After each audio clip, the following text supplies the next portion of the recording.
وعلومهم ونفعاتهم في الدين والدنيا والآخرة. الفاتحة. أعوذ بالله من الشيطان الرجيم. بسم الله الرحمن الرحيم. الحمد لله رب العالمين الرحمن الرحيم مالك يوم الدين. إياك نعبد وإياك نستعين. اهدنا الصراط المستقيم صراط الذين أنعمت عليهم غير المغضوب عليهم ولا الضالين. آمين.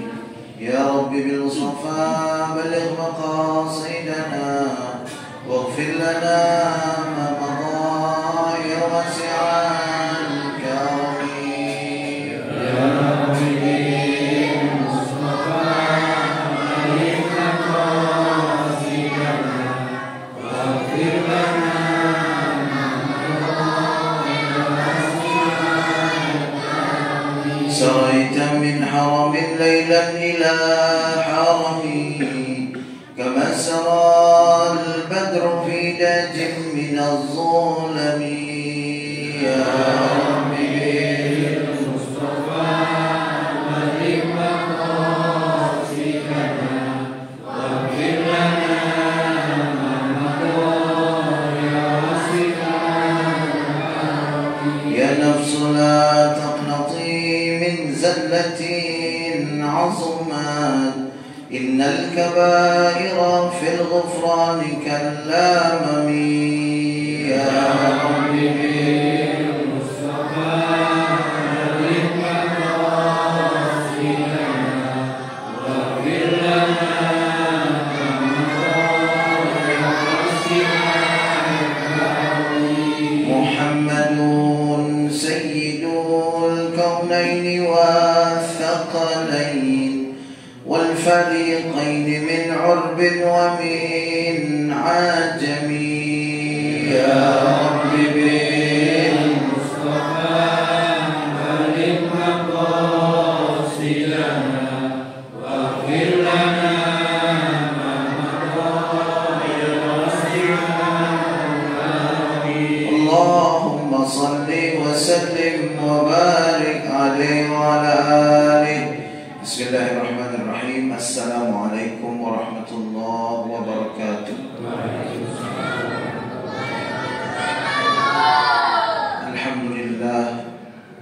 الحمد لله الذي بنعمته تتم الصالحات، والصلاة والسلام على سيد السادات سيدنا ومولانا محمد وعلى آله وصحبه أجمعين. أما بعد. قال الله سبحانه وتعالى في القرآن الكريم: أعوذ بالله من الشيطان الرجيم. بسم الله الرحمن الرحيم. قل هل يستوي الذين يعلمون والذين لا يعلمون إنما يتذكر أولو الألباب. Sadaqallahu maulana al-azim. Hadirin dan hadirat jamaah Masjid Jami' At-Taufiq yang insyaallah kita semua selalu dalam rahmat dan maghfirah Allah Subhanahu wa ta'ala. Alhamdulillah, kita bersyukur kepada Allah atas berbagai nikmat yang Allah limpah curahkan pada kita. Wabil khusus nikmat iman dan Islam. Mudah-mudahan dengan iman dan Islam Allah bahagiakan dan selamatkan hidup kita, keluarga kita, anak-anak keturunan kita, dunia dan akhirat. Mudah-mudahan dengan iman dan Islam kelak Allah anugerahkan pada kita husnul khatimah. Dan mudah-mudahan dengan iman dan Islam kelak Allah pertemukan kita dengan kekasih hati kita, Nabi besar Muhammad sallallahu alaihi wasallam, meraih syafaat beliau, berkumpul bersama orang-orang yang saleh di dalam surganya Allah Subhanahu wa ta'ala. Amin, Amin amin ya Allah ya Rabbal Alamin. Jamaah rahimakumullah, pada kesempatan taklim di bulan ini, majelis kita setiap Ahad pertama di Masjid Jami'at Taufik adalah majelis tafsir. Kita merujuk kepada dua kitab tafsir. Yang pertama adalah tafsir Ibnu Katsir, dan yang kedua adalah tafsir Marahlabi karya Al-Imam An-Nawawi Al-Jawi Al-Bantani. Kita masih membahas tafsir surah Al-Baqarah. Pada malam hari ini kita akan bahas rangkaian tafsir surah Al-Baqarah yang menceritakan tentang bagaimana bahayanya menjadi orang yang tidak tahu berterima kasih, yang menceritakan tentang bagaimana bahayanya menjadi orang yang tidak bersyukur. Dan ternyata jamaah rahimakumullah, orang yang tidak bersyukur, perilaku, perbuatan dan ucapannya akan selalu merugikan dan menyakiti orang lain. Sehingga ciri-ciri orang yang bersyukur, dia menjaga lisannya sehingga lisannya tidak menyakiti orang lain. Ciri-ciri orang bersyukur, dia jaga tangannya sehingga tangannya tidak menyakiti orang lain. Hadirin, ini semua menjadi rangkuman dari rangkaian ayat-ayat yang menceritakan tentang satu bangsa di dunia ini yang akan tetap ada sampai hari kiamat, dan bangsa ini menjadi penyebab kerusakan di seluruh penjuru dunia sampai hari kiamat. Bangsa yang dimaksud, alhamdulillah, bukan bangsa Indonesia. Alhamdulillah. Coba kalau bangsa Indonesia, malu kita ya disebut di Quran. Ternyata bangsa yang disebut adalah bangsa Bani Israel, yang kekejamannya kita lihat luar biasa. Hadirin, saya mau sampaikan bahwa perilaku Bani Israel Allah sampaikan dalam banyak surah, tetapi yang paling detail itu ada di surah Al-Baqarah, dan tidak tanggung-tanggung dari ayat 47 Allah bercerita tentang Bani Israel sampai dengan ayat ke-123. Luar biasa banyak ya hadirin ya. Luar biasa. Masya Allah hadirin sekalian. Allah menceritakan bagaimana karakter Bani Israel. Dan yang kita tangkap, mari sama-sama kita dengarkan ketika Allah mulai cerita tentang Bani Israel. A'udzu billahi minasyaitonir rajim. Bismillahirrahmanirrahim.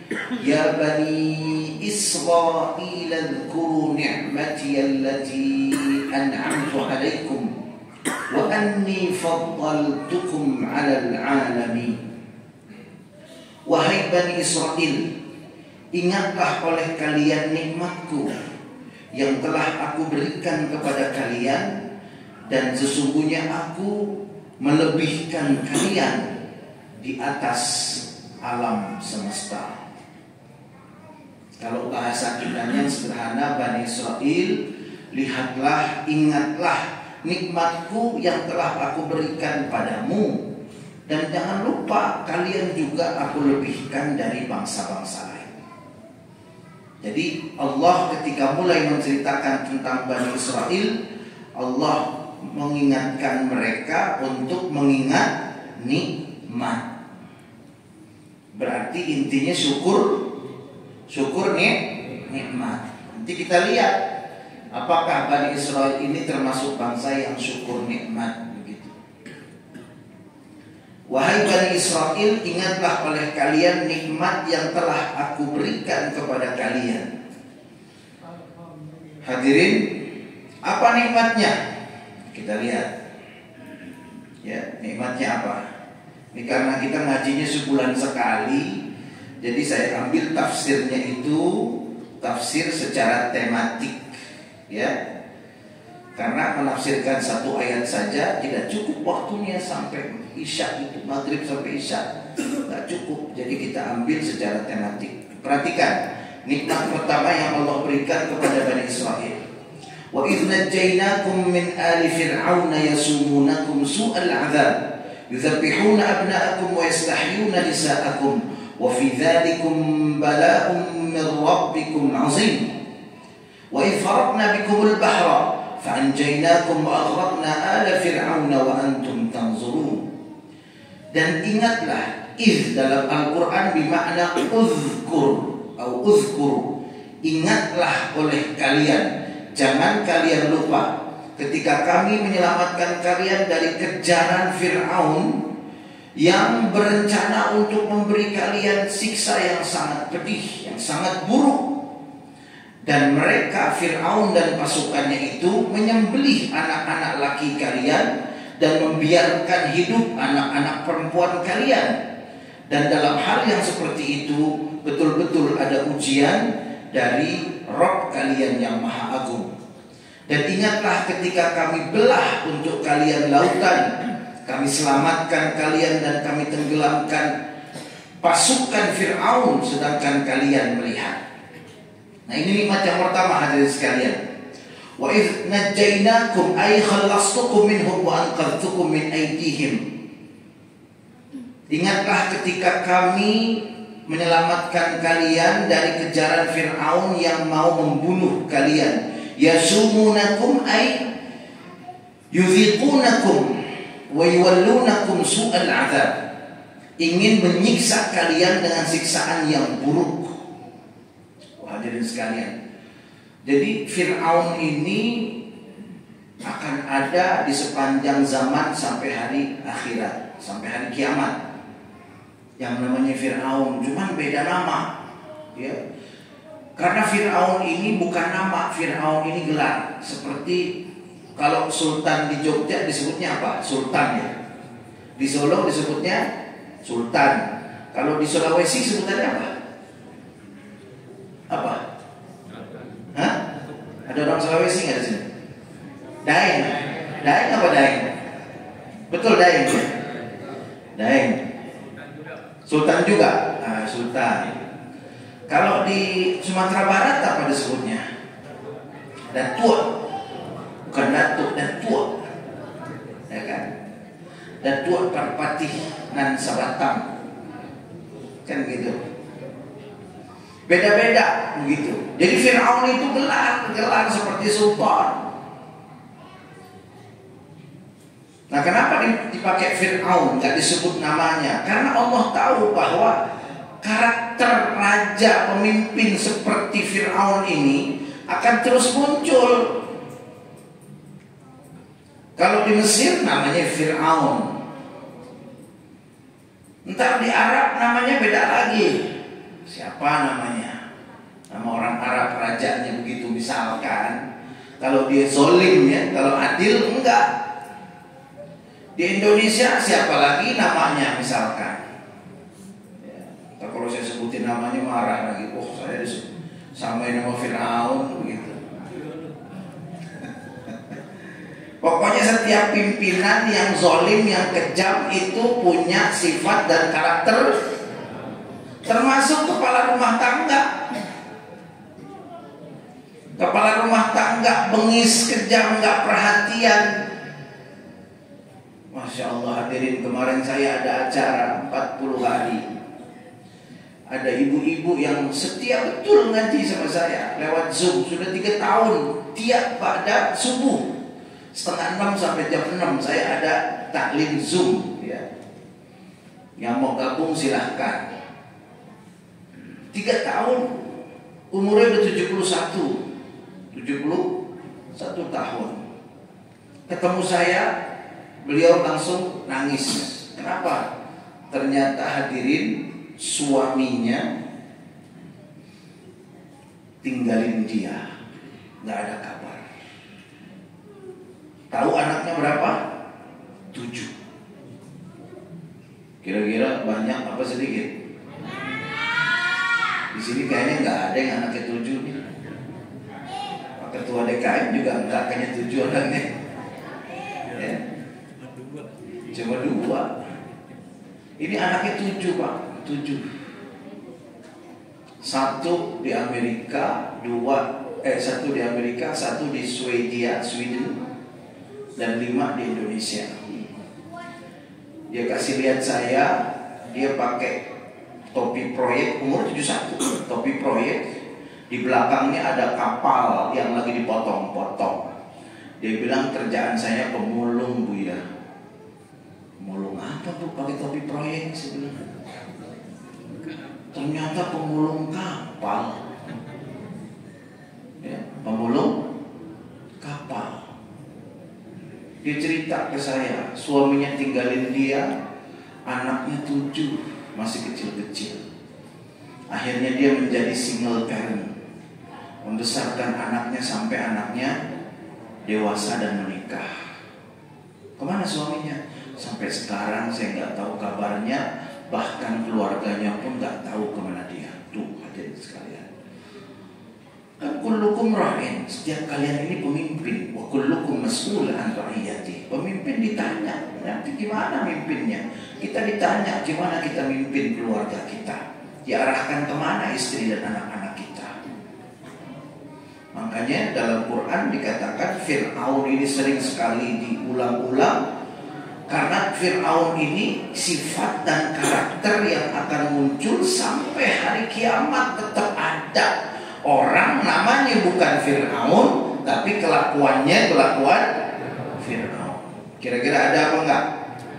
Ada apa enggak? Ada.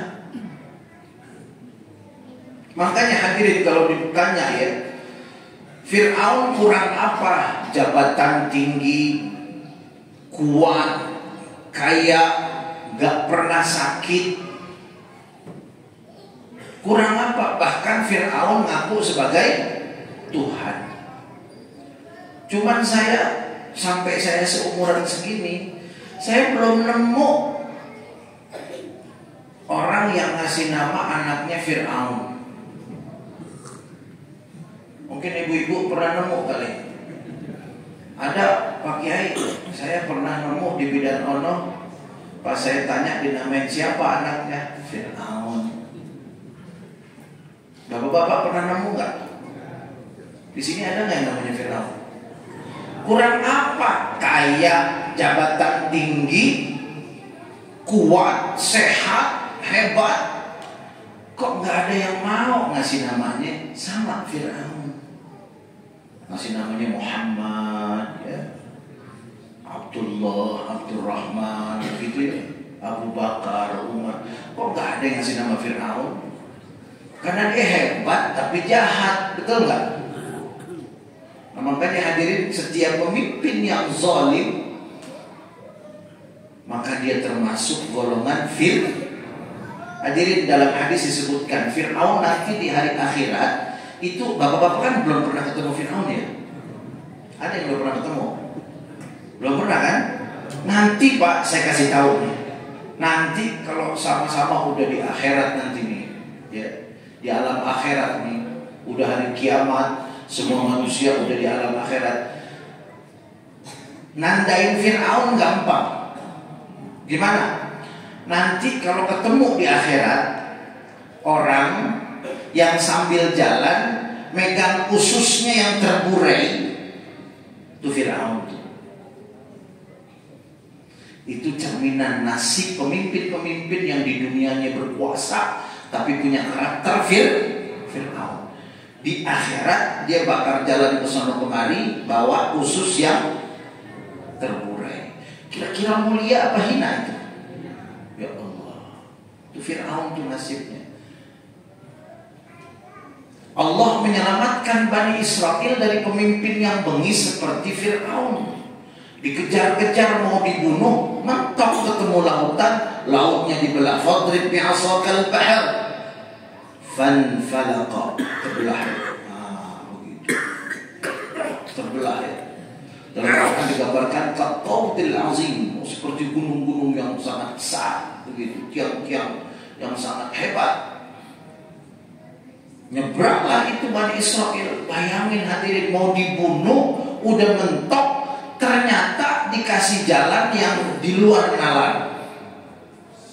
Kalau kita kan umpamanya bawa motor ditilang. Bapak lagi bawa motor nih, nggak pakai helm. Bapak-bapak umpamanya dari Bambu Apus terus mau pulang ke sini kan lewatin jembatan yang di atasnya tol tuh, yang sebelum terminal rambutan. Di situ kan sering ada razia, betul nggak? Saya kalau lagi naik mobil suka ngeliat tuh, ada yang teriak razia, muter balik tuh motor yang nggak pakai helm. Terus dia bilang, makasih bang ya ngasih tahu. Terima kasih sama orang yang ngasih tahu di depan ada razia. Soalnya selamat nggak dia? Selamat dari apa? Hah? Selamat dari? Selamat dari tilang. Dia nggak pakai helm, muter balik gitu, muter balik, terus nyari jalan lain kan? Nyari jalan. Nah yang terlambat pasrah udah, betul kan? Saya lihat ada yang udah nggak bisa muter balik, nggak pakai helm, pasrah udah, ditegrep dah, prop gitu, udah pasrah. Itu baru diselamatin dari tilang. Orang udah terima kasihnya luar biasa begitu. Ini mau dibunuh oleh pasukan bersenjata lengkap, dipimpin oleh raja yang bengis dan kejam. Dan yang dibunuh bukan satu orang, dua orang, yang dibunuh adalah seluruh Bani Israel. Jadi target pembunuhannya. Mentok ke laut, mundur ada Fir'aun, depan ada lautan. Mau gimana coba? Semua udah ngebayangin bahkan bakal dibantai, bakal dibunuh, ya. Bapak, ibu, anak, orang tua bakal habis dibunuh. Saya bayangin situasi waktu itu mungkin udah pada bilang perpisahan segala macam, berpelukan ya. Karena udah ngelihat di belakang pasukan Fir'aun yang begitu banyak, bersenjata lengkap, sudah semakin dekat. Tapi kemudian terjadi sesuatu hal, dan ini hanya Allah yang mampu berikan. Fadrib bi'asakal bahr. Musa pukul laut, dipukul sama Nabi Musa, terbelah tuh laut. Kira-kira kalau bapak-bapak ke Ancol, bapak-bapak pukul laut Ancol, terbelah apa enggak? Hah? Coba aja kalau mau datang ke Ancol bawa tongkat, pukul di laut. Kalau terbelah lapor saya. Nabi Musa tongkat biasa dipukul, terbelah lautan. Begitu mau nyebrang, namanya laut, dasar lautnya becek. Fa'arsalallahu rihan yabisa. Kemudian Allah kirimkan angin kering yang berhembus mengeringkan dasar laut dengan izin Allah. Akhirnya Bani Israel bisa lewat dengan tenang. Yang tadinya pada kepleset, akhirnya kering jalannya. Hebat apa enggak tuh? Hebat apa enggak? Bayangin bagaimana Bani Israel itu gembira. Wah, nggak jadi mati kan begitu? Nggak jadi mati, masuk ke situ jalan dipimpin oleh Nabi Musa. Terus jalan nyebrang lautan. Ya. Lalu kemudian Fir'aun nyusul. Dalam tafsir Malah Labid disebutkan tadi Fir'aun ragu-ragu. Lalu kemudian malaikat Jibril dan malaikat Mikail nyuruh, ayo kejar begitu. Akhirnya Fir'aun masuk ke laut tuh. Tentaranya ragu-ragu. Mikail dari pinggir laut ya dengan berkendaraan bilang, ayo susul, ayo raja kalian susul, masuk begitu. Dalam tafsir Malah Labid disebutkan begitu. Malaikat Mikail nyuruh pasukan Fir'aun nyusul rajanya. Akhirnya karena ada yang ngomandoin, nggak tahu siapa, masuk aja tuh pasukan ke lautan. Nah begitu Bani Israel sudah selamat di seberang, Fir'aun masih di tengah, pasukannya juga masih di tengah. Dipukul lagi sama Nabi Musa. Nutup lagi tuh laut. Kira-kira masuk akal nggak laut segede gitu dipukul tongkat terbelah? Nggak masuk akal. Yang bikin terbelah tongkat Nabi Musa atau kekuasaan Allah. Nah makanya kata Allah, wa idh najjaynakum min ali fir'auna yasumunakum su'al 'adzab. Ingat nikmatku pada kalian Bani Israel. Kami selamatkan kalian dari kejaran Fir'aun yang mau membunuhmu. Mereka sembelih bayi-bayi laki-lakimu dan mereka biarkan bayi-bayi perempuanmu. Digituin sama Fir'aun, sembelih anak laki-laki disembelih-sembelih. Ya Allah. Akhirnya dibawa Nabi Musa diselamatin. Harusnya bersyukur dong, betul?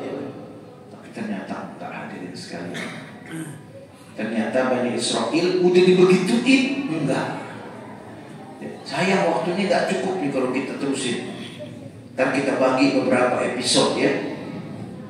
Kita lihat bagaimana karakter Bani Israel yang tidak mau bersyukur. Kemudian dalam ayat yang ini juga disebutkan, yasumunakum su'al 'adzab yudzabbihuna abna'akum wa yastahyuna nisa'akum wa fi dzalikum bala'un min rabbikum 'azim. Wa idh faraqna bikumul bahra fa'anjaynakum wa akhraqna ala fir'auna wa antum tanzurun. Kalian lihat dari tepi pantai bagaimana Fir'aun yang menyiksa kalian berabad-abad itu tenggelam dengan lautan. Pasukannya yang hebat tenggelam di dalam lautan. Allah yang tenggelamkan mereka untuk menyelamatkan Bani Israel. Seharusnya Bani Israel itu bersyukur kepada Allah. Apa yang dituntut Allah dari Bani Israel? Bukan uang, bukan harta, tapi ketaatan mereka kepada Allah, keimanan mereka kepada Allah. Malah nyembah anak sapi. Betul nggak? Dalam sejarahnya begitu kan? Makanya hadirin sekalian, di mana-mana bangsa Yahudi diusir. Sebelum Perang Dunia Kedua, bangsa Bani Israel, bangsa Yahudi itu hidup di mana-mana. Jadi diaspora di mana-mana di seluruh dunia. Ya. Mereka kuasai ekonomi dan nyaris negara itu mereka kendalikan. Akhirnya orang-orang di Eropa, negara-negara di Eropa marah.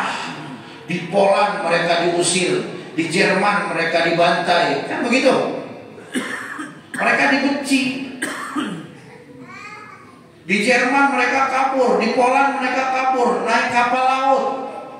Naik kapal laut begitu mau berlabuh di Akka di Palestina, mereka bikin tulisan, kami diusir di semua tempat. Tolong terima kami, jangan tolak kami lagi. Itu kapal pertama yang berlabuh di pelabuhan Palestina.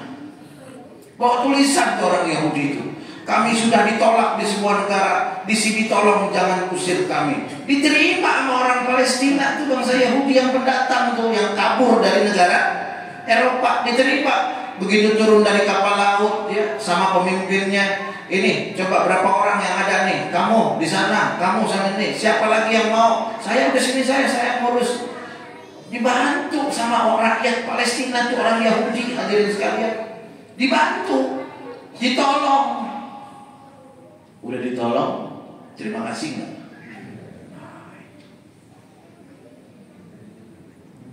Rakyat Palestina satu-satunya yang menerima imigran Yahudi yang terusir dari Eropa. Diterima di rumah mereka, bahkan banyak yang tinggal satu rumah dengan keluarga Palestina. Dijamin makannya aman, mereka nggak disakiti. Tapi hanya dalam beberapa tahun, tepatnya tahun 1948, mereka memproklamirkan berdirinya negara Zionis. Di situ mereka mulai bunuhi orang-orang yang menolong mereka. Mereka bunuhi orang-orang yang membantu mereka. Mereka rampas rumah mereka. Dihancurkan rumah mereka. Nggak berubah ternyata hadirin. Bani Israel nggak berubah. Tetap tidak tahu berterima kasih. Makanya salah satu pendidikan yang harus diajarin di sekolah, di keluarga, itu adalah pandai berterima kasih. Kalau bahasa agamanya bersyukur. Bersyukur hadirin. Kalau istri bersyukur, yang tenang, yang senang siapa? Betul nggak? Istrinya pandai bersyukur, orang yang senang pertama kali siapa? Kita. Maka daster ganti ya, Masya Allah Pak, kepikiran ganti daster mama. Udah nggak usah, ini daster masih bagus, baru 25 tahun. Kan ini seserahan papa waktu itu, masih bagus kok. Ya robek-robek dikit mah, ada 27 biji nggak apa-apa lah, masih bisa dijahit. Senang nggak suami begitu? Alhamdulillah, aman duit kan gitu. Betul apa enggak? Betul apa enggak? Ma, dari mulai nikah sampai punya cucu 17, uang belanja papa nggak naik-naikin. Sekarang papa mau naikin. Mas nggak usah mas, nggak usah. Udah kayak kemarin aja. Walaupun tahunan mama nombok apa-apa. Papa banyak mintanya, pengen gepuk, ngasih duit pas-pasan, gak apa-apa mama itu. Gak usah ditambah uang belanja. Senang gak tuh? Senang gak? Hah? Mikir nih laki ini. Jadi mikir ya. Tapi kan senang kita, ya Allah. Mah, sendal ganti nama masuk kondangan itunya ketinggalan alasnya. Pak, nggak usah Pak, nggak apa-apa. Kita nanti mampir aja ke pasar Ciracas. Ada tukang sol sepatu tuh di sebelah tukang rujak ya. Benar nggak? Hah? Kalau yang tahu berarti pernah ngesol di sini ketahuan.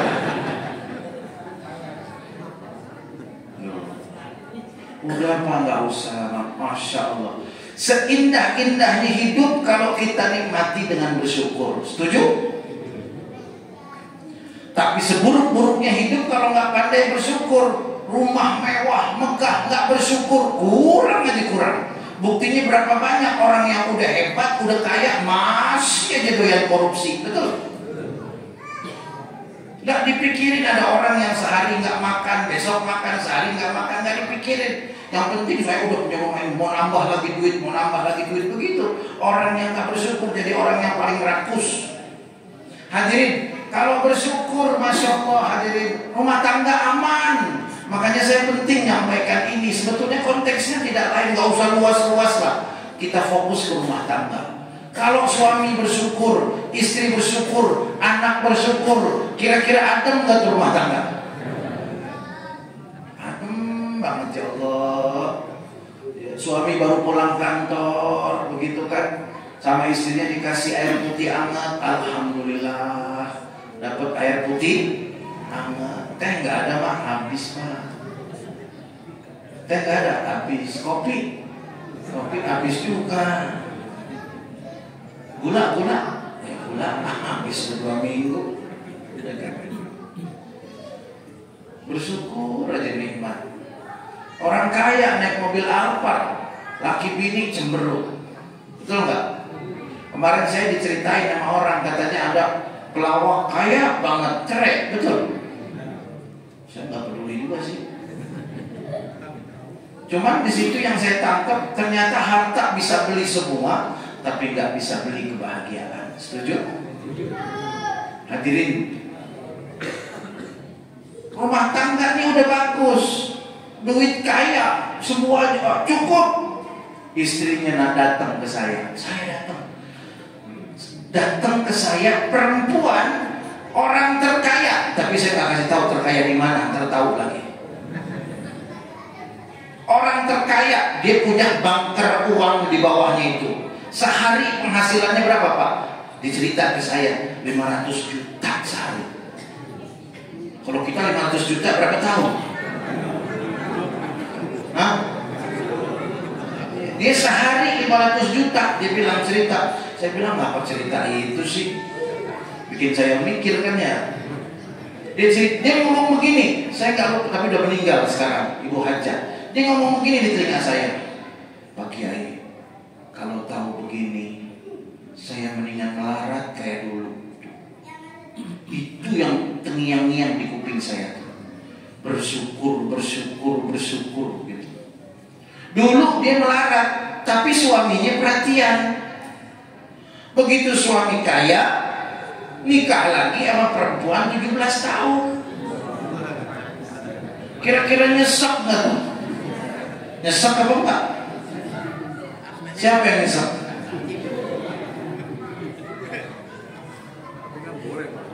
Nggak diperhatiin lagi nih istrinya nih. Istrinya kan makin tua. Bini mudanya 17 tahun. Langsung dibeliin Pajero, dia cerita dikasih rumah. Istrinya. Terus hadirin sekalian jatuh omongannya. Kamu saya talak 3. Nah, kata siapa tuh? Kata siapa? Kata Fir'aun. Kata siapa? Makanya yang kecil sama istrinya itu Fir'aun. Kamu saya talak 3 sekaligus. Datang ke saya, Pak Kiai, status saya sekarang gimana? Udah ditalak 3 sama suami saya. Terus ngomongnya bagaimana? Iya ngomongnya begitu. Talak 3, kamu saya talak 3 sekaligus. Gitu kata suaminya. Ya Allah, 500 juta sehari. Berasa gak duit 500 juta sehari ngedenger talak 3 sekaligus? Gak berasa. Gak berasa hadirin sekalian. Akhirnya saya jelasin, Bu Haji, ini dua-duanya udah haji. Ya, Bu Haji, kalau suami talak 3, itu ulama ada 4 pendapat. Ada berapa Pak? 4 pendapat. Talak 3 sekaligus, ada 4 pendapat. Udah isya belum? Belum? Masih bisa nih? Masih bisa apa enggak? Masih? Iya. Belum isya ya, dikit lagi. 1, menurut jumhur ulama, yaitu Imam Ahmad bin Hanbal dari yang muda, Imam Syafi'i, kemudian Imam Abu Hanifah An-Nu'man, talak 3 yang diucapkan sekaligus fi majlisin wahid itu jatuhnya talak 3. Jelas? Talak 3 diucapin sekaligus, menurut 3 imam madhab jatuhnya talak 3. Pendapat yang kedua ini pendapat dari Sayyidina Abu Bakar As-Siddiq, mengatakan bahwa talak 3 yang diucapkan sekaligus jatuh talak 1. Jelas? Kalau yang talak 3 jatuh talak 3 itu pendapat Sayyidina Umar, Sayyidina Utsman dan Sayyidina Ali. Kalau yang talak 3 jatuh talak 1, pendapat Sayyidina Abu Bakar. Saya tanya bapak-bapak, ibu-ibu, mana yang benar? Yang benar mana? Kan beda. Nah, nanti. Yang ketiga, pendapat yang ketiga bilang kalau talak 3 diucapkan, talak 3 sekaligus diucapkan ke istri yang sudah dicampuri, maka jatuhnya talak 3. Tapi kalau diucapkan kepada istri yang belum dicampuri, maka jatuhnya talak 1. Itu pendapat yang ketiga, ya. Pendapat yang keempat bilang talak 3 yang diucapkan sekaligus tidak jatuh talak sama sekali. Shallu ala Nabi Muhammad. Nah, udah jelas nih 4 pendapat Pak? Sudah jelas? Jadi ada yang mengatakan talak 3 jatuh talak 3. Ada lagi talak 3 jatuh talak 1. Ada lagi dibedain sudah dicampur atau belum. Kalau sudah dicampur jatuh talak 3, belum dicampur jatuh talak 1. Pendapat keempat bilang talak 3 tidak jatuh sama sekali. Terus gimana Pak Kiai milihnya? Makanya kita udah tahu ada 4 pendapat. Yang bisa menentukan jatuh berapanya itu adalah ulama atau KUA. Jadi kalau ada kasus seorang istri ditalak 3 sekaligus, jangan mutusin sendiri. Wah, saya bukan istrinya lagi, saya mau keluar dari rumah ini. Enggak, jangan. Tanya ulama, Pak, ini gimana saya, Pak, statusnya istri saya masih bukan gitu. Nanti sama ulamanya dipanggil tuh suami, sini, kamu benar ngomong talak 3 sekali ucap? Betul. Kamu dalam keadaan gimana? Tahu apa enggak hukumnya? Ngerti apa enggak? Paham apa enggak? Emosi apa enggak? Begitu. Nah, nanti ulamanya bisa nentuin. Oh, jatuh talak 3, nah berarti bisa. Oh, jatuh talak 1, berarti bisa rujuk. Udah dicampurin belum? Atau belum dicampurin? Nah, itu ulama juga nentuin. Atau dia bilang nggak jatuh sama sekali, bisa. Jadi kalau talak 3 diucapin sekaligus, ada berapa kemungkinan, Pak? Ada 4. Jadi tidak langsung dia pisah suami istri. Ya, mudah-mudahan hadirin sekalian, kita menjadi orang yang bersyukur. Suami yang pandai bersyukur, istri yang pandai bersyukur, anak-anak kita mudah-mudahan menjadi anak-anak yang pandai bersyukur. Sehingga dengan bersyukur itu satu-satunya cara kita nikmati hidup kita apa adanya.